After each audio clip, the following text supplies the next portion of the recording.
The strange thing about that afternoon wasn't the challenge, or even the fall. It was the look on the janitor's face before anyone realized who he really was. The kind of calm that only shows up when a storm already knows how it will end. If you believe respect should never be judged by appearance, go ahead and like and subscribe right now. You'll understand exactly why by the time this part ends. The gym was louder than usual that Saturday, thick with the smell of disinfectant, sweat, and ambition. Every heavy bag swinging like a pendulum, counting down to somebody's breakthrough moment. And I remember noticing how the noise never touched him. The man with the mop, as if sound itself stepped politely around him. I had come to Ironclad Martial Arts to cover the Regional Champions Open workout. Just a routine feature piece. Nothing special. A few photos, some quotes, maybe a highlight clip. But the moment I stepped in, I felt that prickling sensation you get when a room is about to witness something it doesn't deserve yet. Blake Reynolds, the undefeated local karate star, was already performing more than training, throwing explosive combinations into the air for the cameras. Each strike punctuated with a shout, just a little too theatrical to be accidental. Students lining the wall watching like disciples at a demonstration. Every kick snapped high and clean, every landing perfectly balanced, and I'll admit, he was good. Not hype good, not social media good, but structurally, technically good. The kind built from repetition and obsession. His sponsors' logos were visible on his gloves, his water bottle, even stitched into his belt, and every few minutes he'd glance toward the phones recording him to make sure the angle caught his best side. Meanwhile, along the far edge of the mat, moving in steady lines like he was measuring the floor one quiet square at a time, the janitor worked without hurry. Older than most of the parents in the bleachers, shoulders slightly rounded, beard threaded with gray, headphones in but not playing anything. I could tell because the cord wasn't plugged into his phone. He watched everything. Not staring, absorbing. There's a difference, and if you've ever been around Real professionals, you know it. Twice students nearly backed into him, and he shifted before contact without looking, like he mapped motion through vibration. I wrote that detail down at the time without knowing why. Blake finished a fast spinning hook kick and the room applauded on instinct. And that's when the interruption happened. Small, almost comic.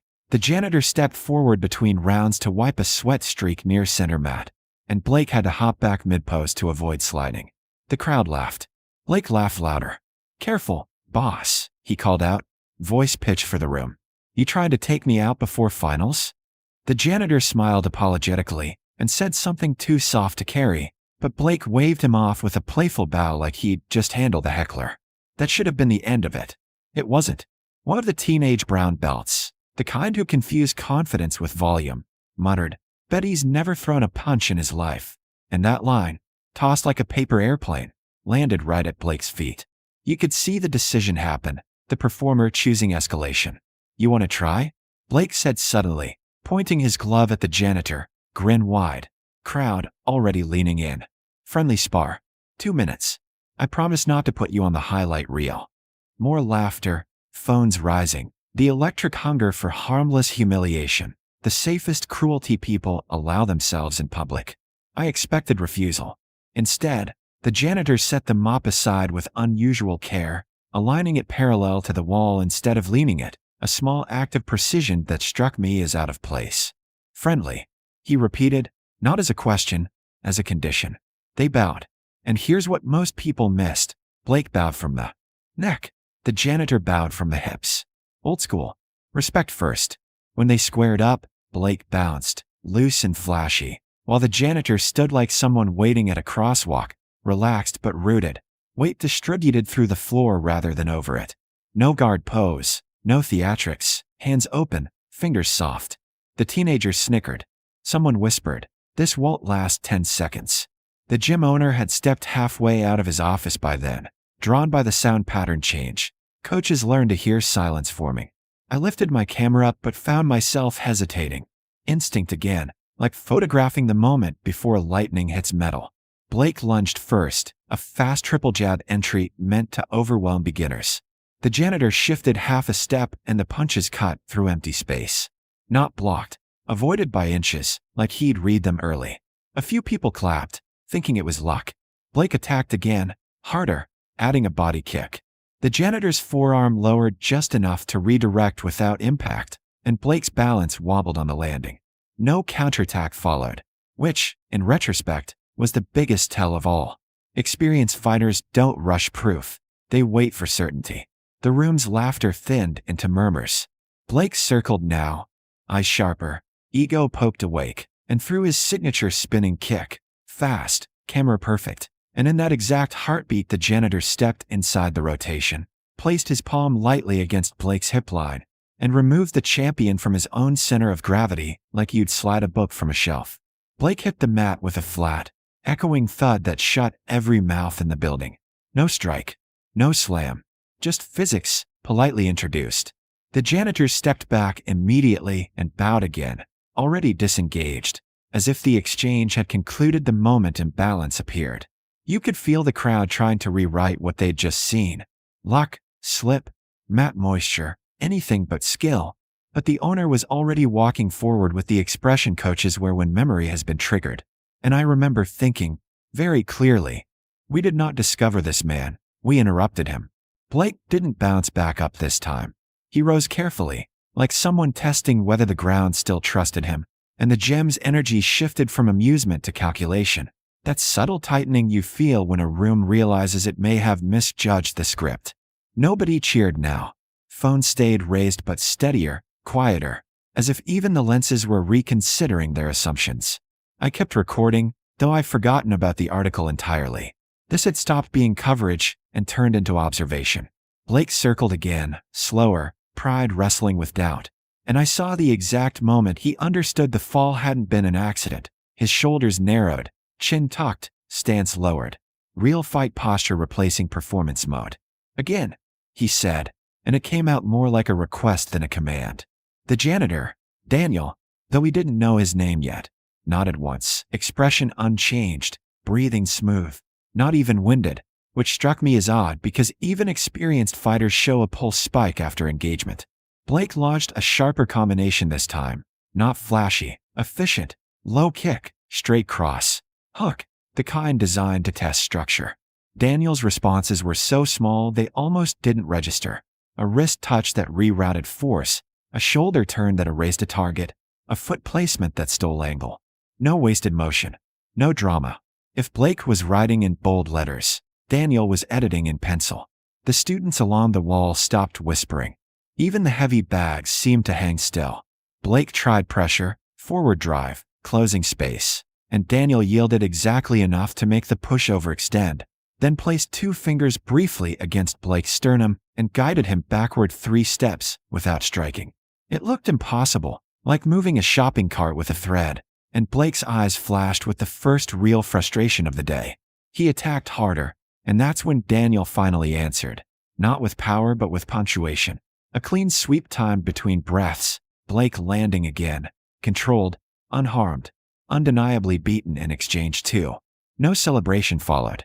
Daniel stepped away, hands lowering, signaling the end.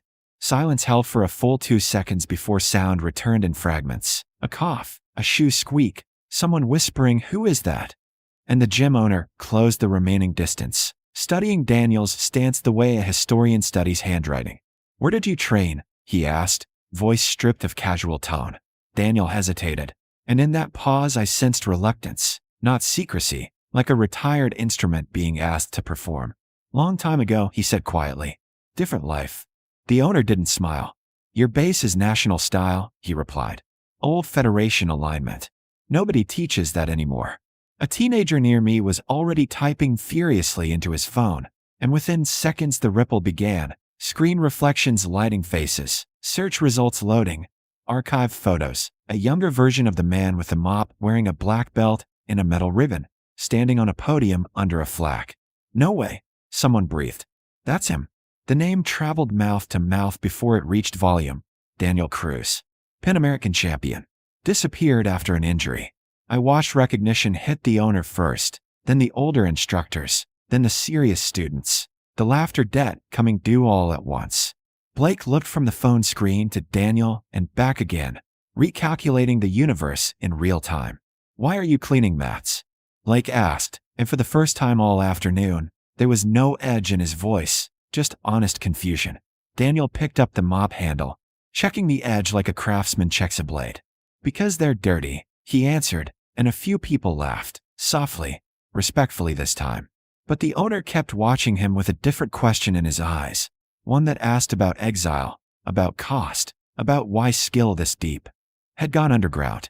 I noticed then that Daniel favored his left side slightly when turning, subtle, but consistent, an old injury guarded by habit, not weakness.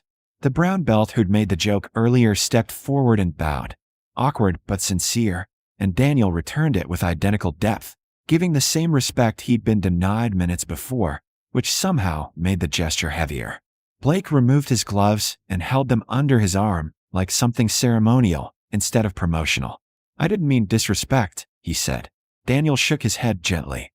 You meant entertainment, he replied. Different thing. The students absorbed that like a proverb. Someone asked if he would teach a class. Someone else asked for a photo. He declined both with a small smile that wasn't defensive, just settled. I'm working, he said again, and resumed mopping exactly where he'd left off, stroke pattern unchanged, as if gravity had briefly taken a break and then resumed normal service. What stunned me most wasn't that a hidden champion had outperformed the star. It was that he showed no hunger to claim the moment, no reflex to convert revelation into status. Most fighters chase visibility like oxygen. Daniel treated it like noise. The owner finally said, "My office, when you're done," and Daniel nodded without looking up, which told me this wasn't negotiation. It was courtesy. Practice resumed, but nothing sounded the same.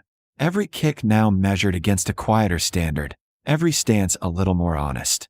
Blake trained differently too, fewer glances at cameras, more attention to balance. And twice I caught him watching Daniel's footwork instead of his own reflection in the mirror. That's when I understood the real outcome of the spar wasn't the sweep or the fall. It was the recalibration, the moment a room upgrades its definition of mastery without being told to.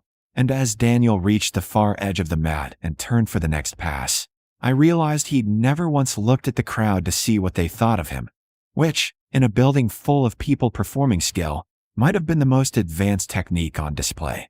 Blake waited until the gym emptied before approaching him, and that alone told me more about the lesson than the spar ever could, because pride prefers witnesses while humility prefers privacy.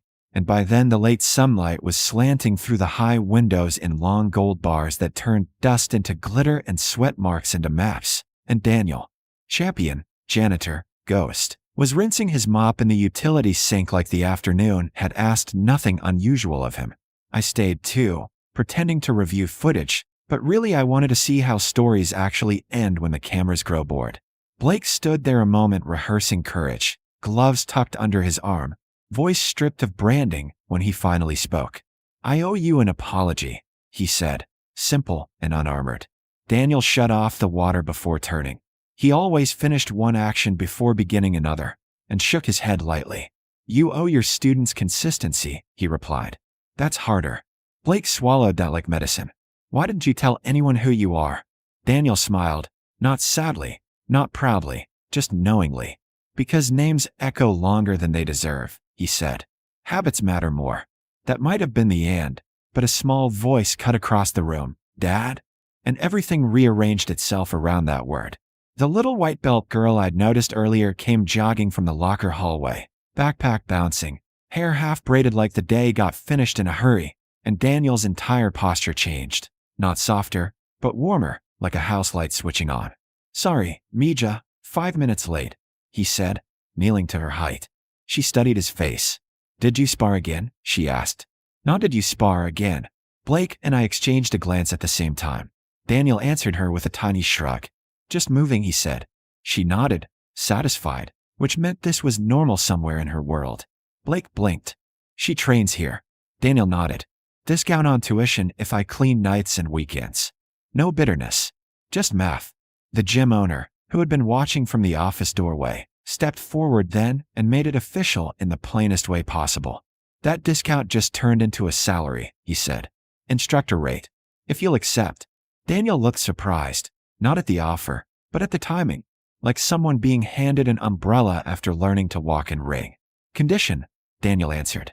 I start with fundamentals class. Beginners. No posters. The owner laughed once. Deal. Blake extended his hand. Not the quick grip of athletes, but the two-hand clasp of respect, and Daniel took it. No speeches followed. No victory pose. Just agreement, quiet and binding.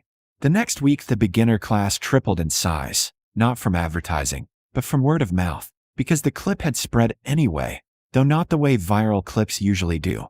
The comments weren't about humiliation or dominance. They were about composure, precision, grace under provocation. I went back to watch his first official class, and if you expected secret champion techniques, you'd have been disappointed. He taught how to stand, how to breathe, how to step without announcing it to the floor, how to bow like you mean it. And somehow the room treated these basics like advanced material.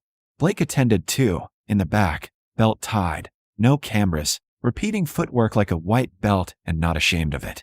Halfway through class, Daniel said something I wrote down word for word.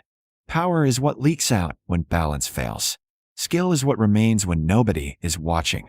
Months later, Blake lost his regional title by split decision and smiled when the judge raised the other hand, because he'd stopped fighting for clips and started fighting for correctness, and oddly enough, his sponsorships improved afterward. The little girl, Elena, won her first junior division with the same quiet footwork her father used, and when reporters asked Daniel how it felt to return to coaching after disappearing for so long, he answered, "I never left practice. I just left audiences." The mop still hangs on the same wall rack, by the way. He refused to throw it out. Says it reminds him that surfaces matter. If you don't clean what you stand on, you will eventually slip on your own progress. And if you ask me what stunned the gym most that season, it wasn't the sweep or the reveal or even the comeback. It was discovering that the highest level of mastery doesn't demand attention. It improves whatever room it quietly agrees to stand inside.